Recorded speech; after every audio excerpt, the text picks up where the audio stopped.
Hello guys, Ivan here and welcome to new video. So today we will welcome a new brand. So this is the Land Rover, Range Rover, and also Jaguar is coming to the channel. So Jaguar and Land Rover brands, and we will start first with this car.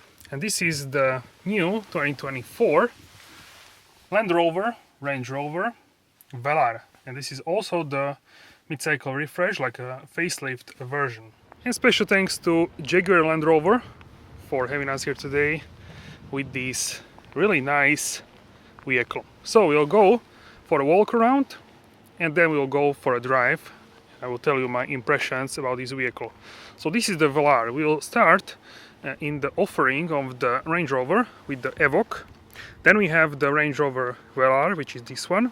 Then we have the Range Rover Sport. And the biggest one is the Range Rover, which before was called the Vogue. Now it's just a Range Rover.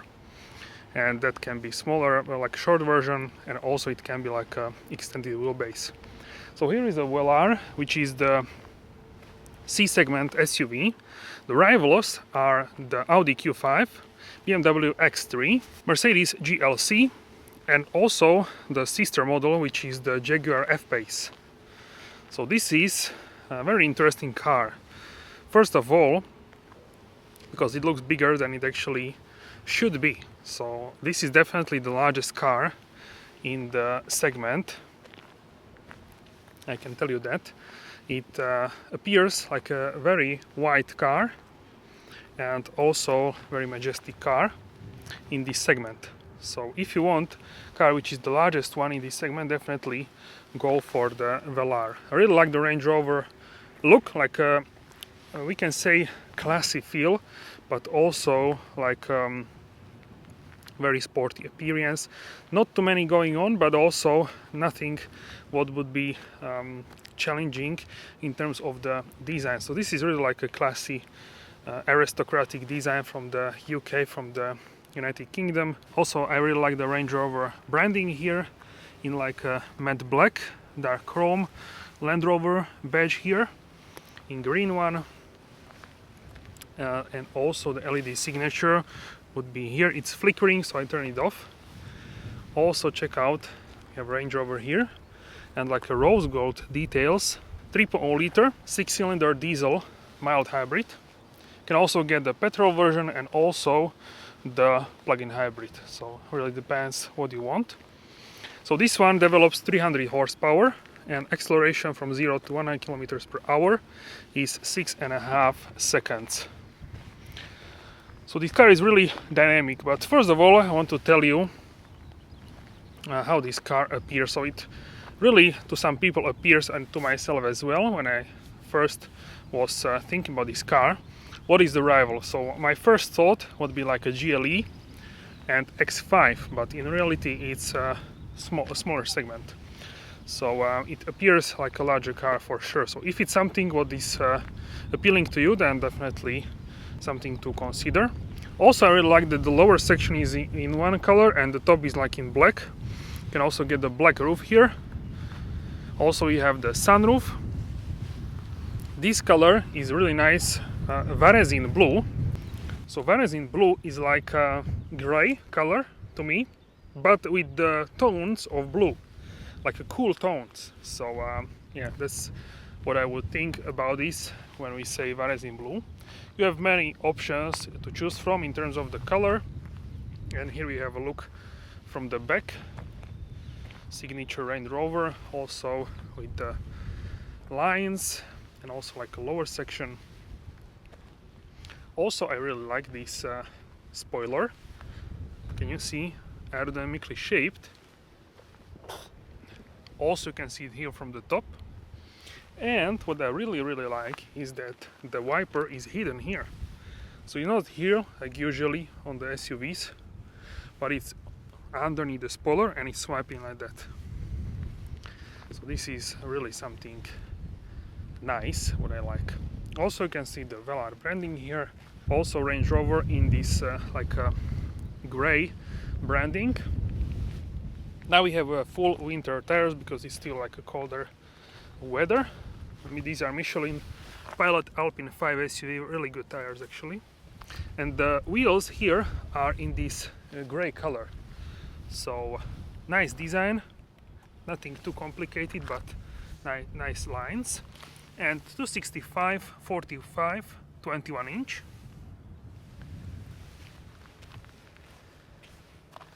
265, 45, 21 in the back as well, so the same one. And yeah, the back are privacy windows. Also here we can see this Range Rover design, check it out. Rose gold as well. Blacked out mirror caps. Overall, really elegant design. My favorite Range Rover, I can tell you that, in terms of the design, is definitely the new Sport. Not the big one. I think the big one is nice, but my favorite is for sure the Sport one. It looks really sporty, and overall I really like the lines of the Sport. So Sport is my favorite, that's for sure.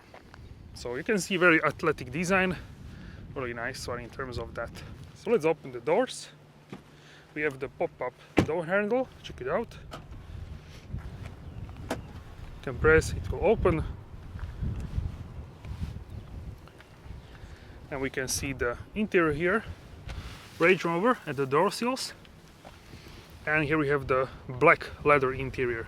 You can go for different variations. Check out there the sunroof. And here is the back. And quickly let's go and check out the boot. So we have 550 liters. You can check out cubic feet on the screen. So see underneath we have some storage space, many more liters underneath. Really stable, check it out. Really like this for the net, for the cargo. And we can split the seats 40, 20, 40. I also like this. And here is the roller cover.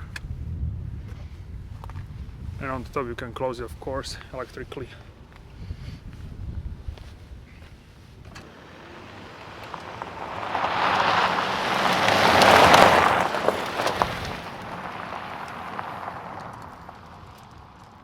Alright guys, so I just connected the vase for Apple CarPlay, and we'll go for a drive in the Range Rover. This is the Velar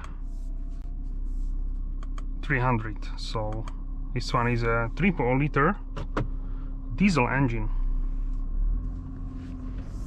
So let's go for a drive.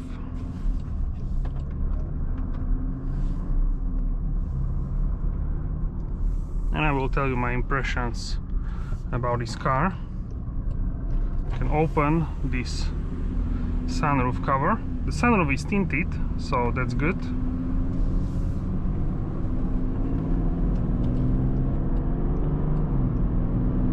I'm just applying lighter pressure. Maybe we can close the sunroof for now so it doesn't interfere with the camera. But it's very nice.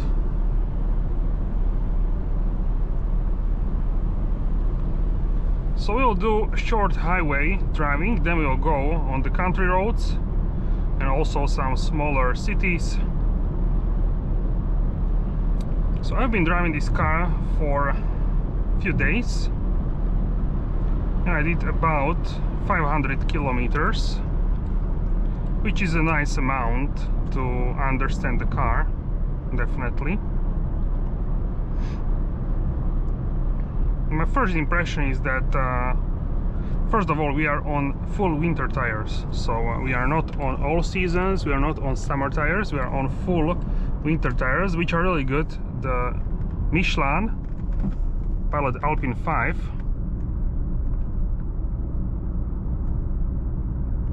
and generally speaking this car is oriented to give you maximum amount of the comfort. So if you think about this car as a performance car, this is not correct, because this car is designed to offer you a maximum amount of the comfort sensation.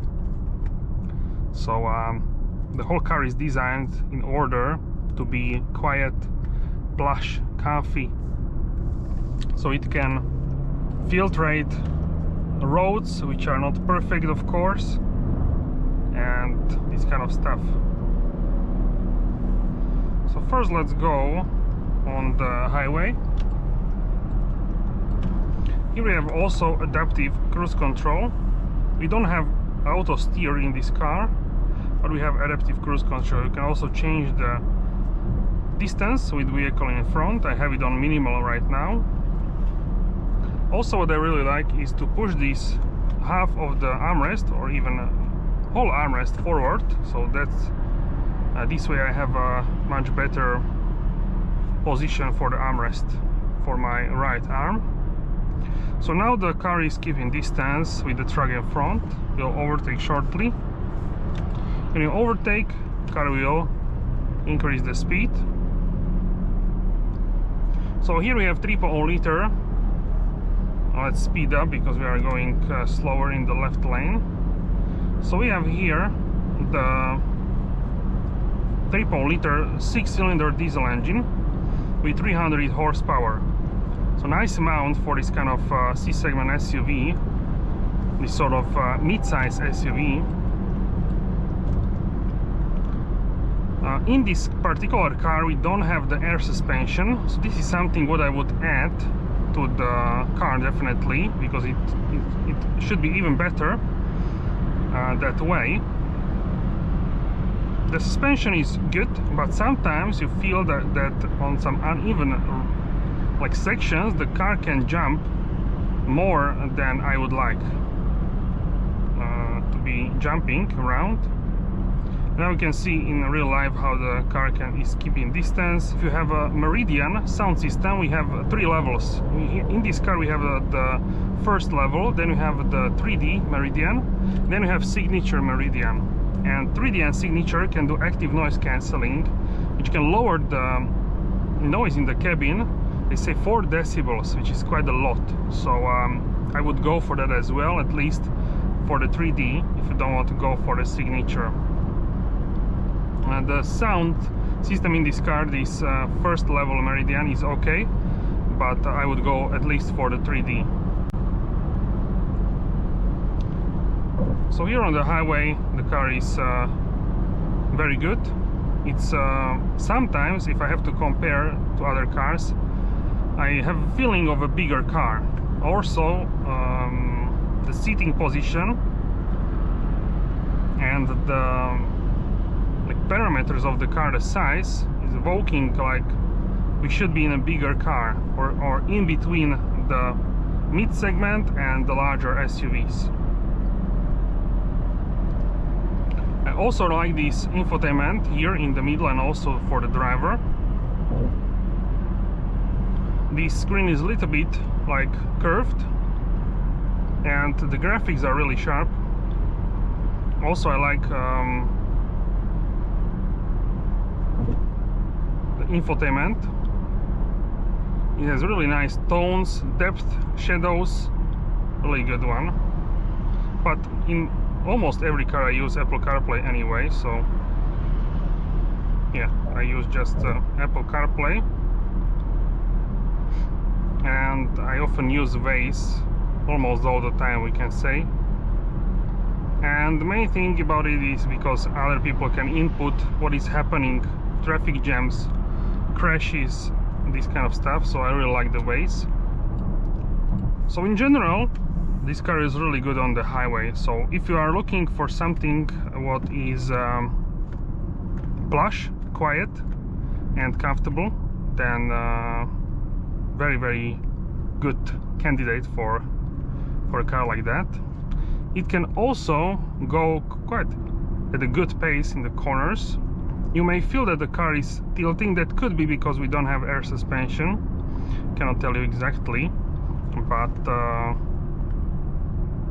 definitely I tried sporty driving and this car can handle the corners. You just feel that the car is tilting, but otherwise it can grip very nicely.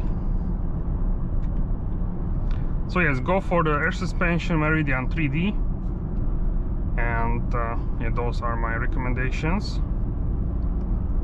Overall I really like the simplicity, we can say, of this car.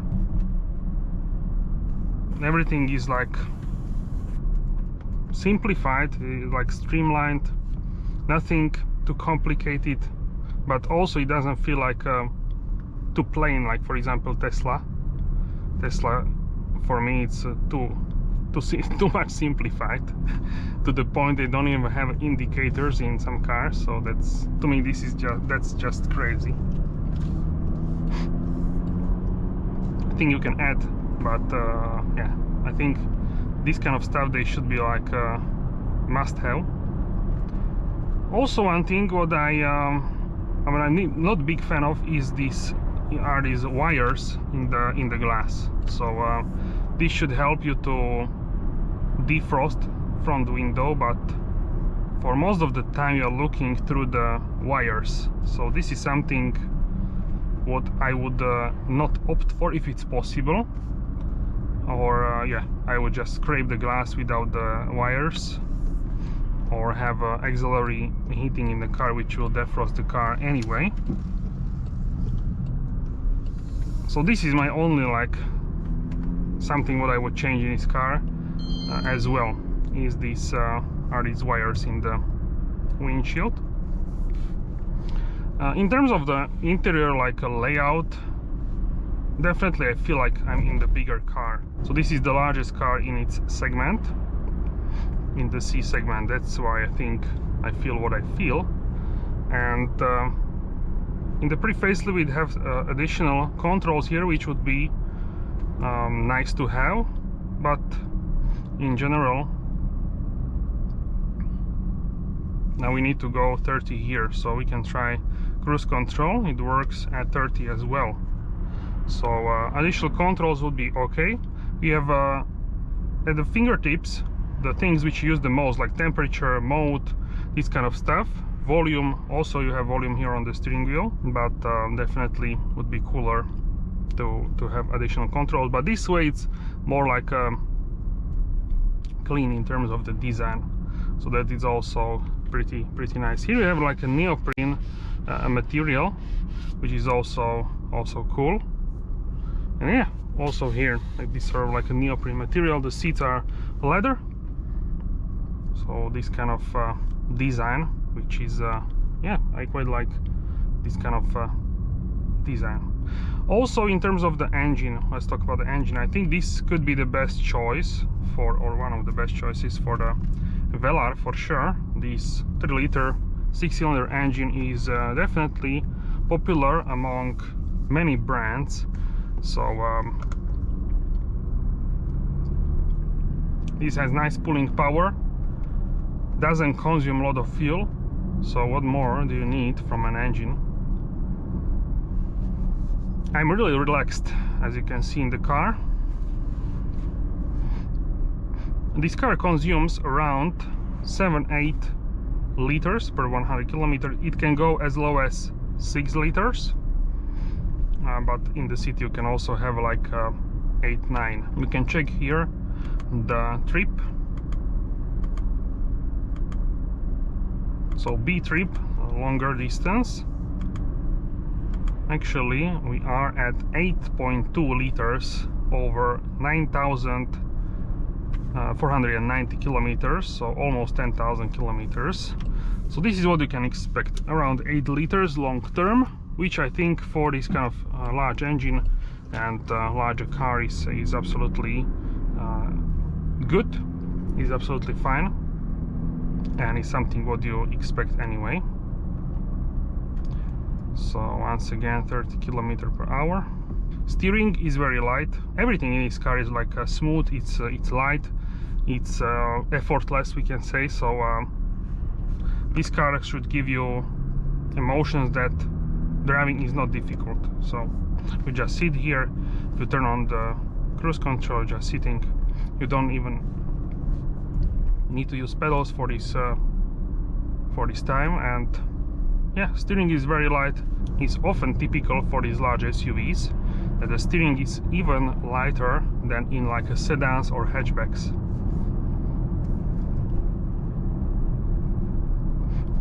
You can open the sunroof. The glass, the sunroof is nicely tinted, so it's not even like baking hot much. You can see the shadow. It's more tinted than in some other cars. Also, the gear lever here is from this like a neoprene slash microfiber material. Interesting choice. For sure need to clean this more often because it leaves some small, not scratches, but it leaves marks if you touch it, of course, like the microfiber materials do. So usually with the winter tires the cars can be loud, but this one is pretty smooth and pretty quiet. I'm really curious to try other models from the Range Rover lineup. To me this is absolutely fine for in terms of the silentness, comfort, and if it can be even more, that would be interesting to experience. So in terms of the lineup, we are in the second largest car. So we have the Evoque, which is the smallest Range Rover, the entry level. Then we have this one, which is the Velar. Then we have the Sport, which is the third one, and the largest one, the fourth one, or we can say the first one, and the largest one is the Range Rover. Before it was called Vogue, now it's called just Range Rover. It can be shorter or extended wheelbase, longer wheelbase. So yeah, that's in terms of the lineup. Then you have other models like the Defender, but those are not Range Rover, those are Land Rover models. Then we have, of course, sister brand Jaguar, but that is a different brand altogether. So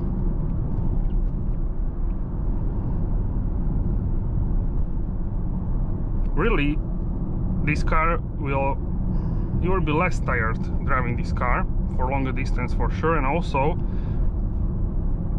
if you want to go from A to B in safety, comfort, quietness, just listen to music, radio, podcast, this kind of stuff, this is a perfect car for these kind of tasks, because you will be not tired and you'll be absolutely fine. So we just went over the border into another country. Welcome to another country. It's that easy here in Europe. One thing to keep in mind, if you add speed in terms of the clicks, one click will increase by 2 kilometers, and if you hold, then by 10 kilometers. You cannot think about this as performance, but if you don't think about it as a performance car, then of course you will be very pleasantly surprised. If you expect this is like something where you will go into forest and cut the corners and this kind of stuff, drive in a performance way, that's not the case. This is focused solely on the comfort, and this is the purpose of this car.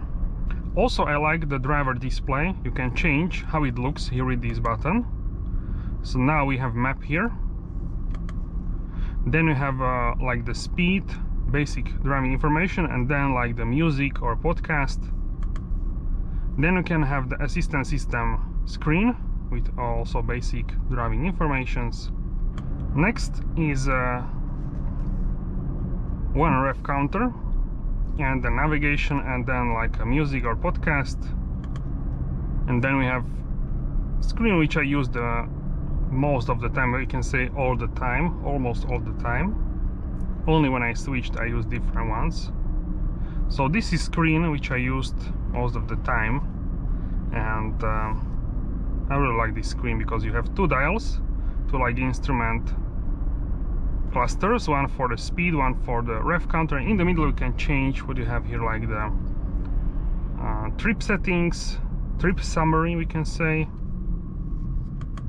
You can have trip A, trip B, and also trip auto. Trip auto will actually show you from the start. Always it will reset at the start. So now we are at trip 1. I have 7.3 liters, so lower than the average in the B trip. This is also mild hybrid, so the suspension is very nice in terms of softness. being not airmatic, usually only. So not this is so for not being the air suspension, this one is set up pretty nicely in terms of the plushness of the suspension. But even though I would go for air suspension, because it gives you this it should give you this feeling that the car is not bouncing. Very quiet. I can roll down the windows. I can definitely hear the wind. But if I close them, and they are not even double glazed, single glass. Really impressive what they achieved here with the Velar, which is not even the largest Range Rover.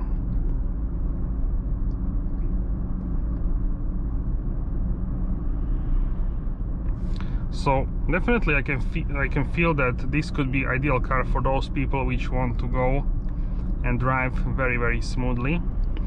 In terms of the engine, the response in the throttle pedal is very nice and quick if you don't go for the full kick down. If you go for the kick down, it takes some time, like not a second but less than that, to kick down, for example. So I did the kick down and it took a little bit time to kick down. But I think this car is designed in order to not drive always with the kick downs because of its comfort nature. We can do acceleration here and try. Let's do here corner.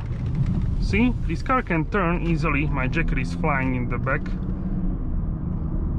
Just the feeling of the accelerations is not set up in a performance way.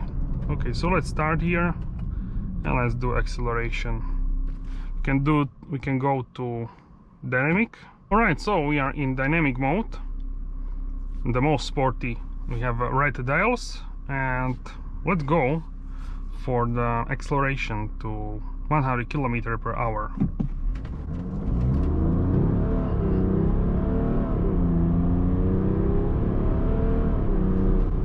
So as you can see, this car is pretty swift, pretty nippy, pretty quick in terms of the acceleration. Also we have pedal shifters here, so you can downshift, upshift.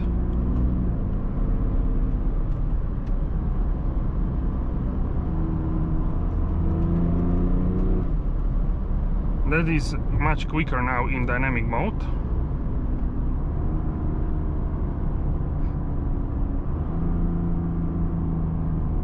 And being diesel, this has so much torque, much more than the gas version.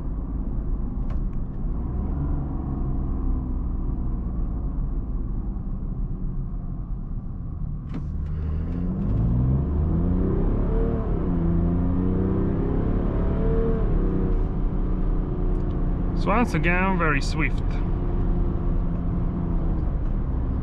But this is not something what I would buy to drive like that. Also we have eco mode, which is in green.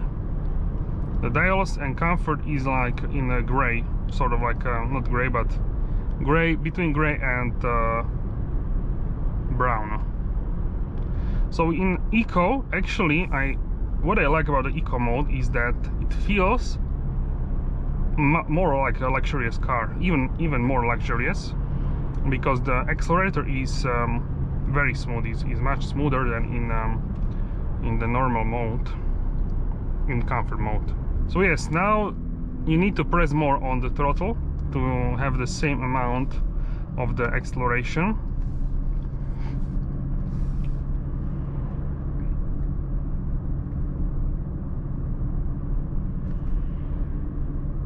And yeah, generally speaking, I really enjoy this car for the past few days. You can see, with one hand, okay, with one hand it could be not that easy, but it's not even difficult with like 2 fingers. I would say with 2 fingers it's not super easy, but with one hand pretty easy, and it also can change directions. Can you see?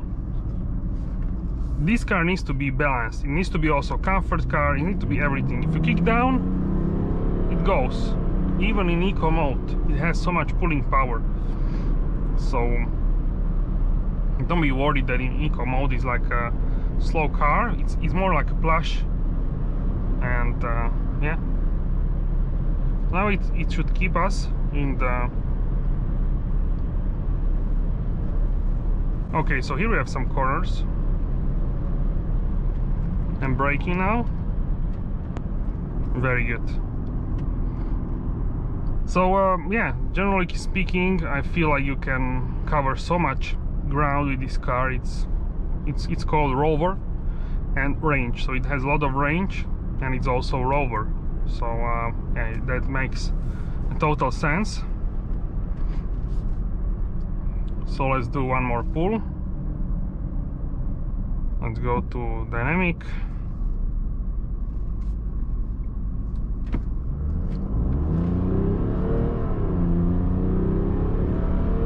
So it takes about a second if you kick this down fully to the pressure point. But once again, this car is not designed to be performance car, as I told you so many times. And if you take this into consideration, and you will be absolutely happy with this car. So I think people which want to go from A to B, long distance, short distance, in good comfort, this will be very good in terms of doing that. Also, what I really like is I don't really feel the wind hitting the car as much as in some other SUVs. Maybe it's because some sort of aerodynamic design, I'm not actually sure, but yeah, I don't really feel this. So that is very good. Alright guys, so that's it for this video. Let me know how do you like this new Range Rover Velar in the comment section down below. Don't forget to smash the like button and also subscribe, turn on notification bell and turn on all notifications so you're notified for all upcoming videos coming to the channel. Thank you so much for your support, and I will see you soon in the next video. Have a wonderful day.